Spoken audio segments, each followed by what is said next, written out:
अस्सलामुअलैकुम नाजरीन, मैं हूं मर्दरा साबरी। आप देख रहे हैं सिटी वन न्यूज़। खबर शामिल करते हैं टोबा टेक सिंह से। पंजाब के वज़रा थानों के दौरों से हमें अवामी मसाइल को समझने और पुलिस के मसाइल आला हुकाम तक पहुँचाने में मदद मिलेगी।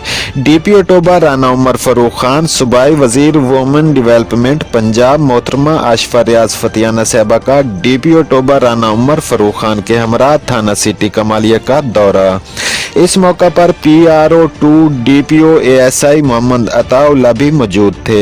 DPO साहब ने वजीर साहबा को थाना की बिल्डिंग, मुहर्रिर के दफ्तर, वेटिंग रूम और हवालात का विजिट कराया और थाना सिटी कमालिया के क्राइम की सूरत हाल, जराइम की शरह और अहम इशू बारे ब्रीफ किया।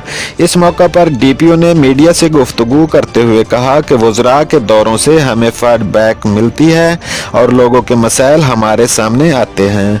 रिपोर्ट कर रहे हैं district reporter Maqbool Tariq, city one news Toba Tek Singh से।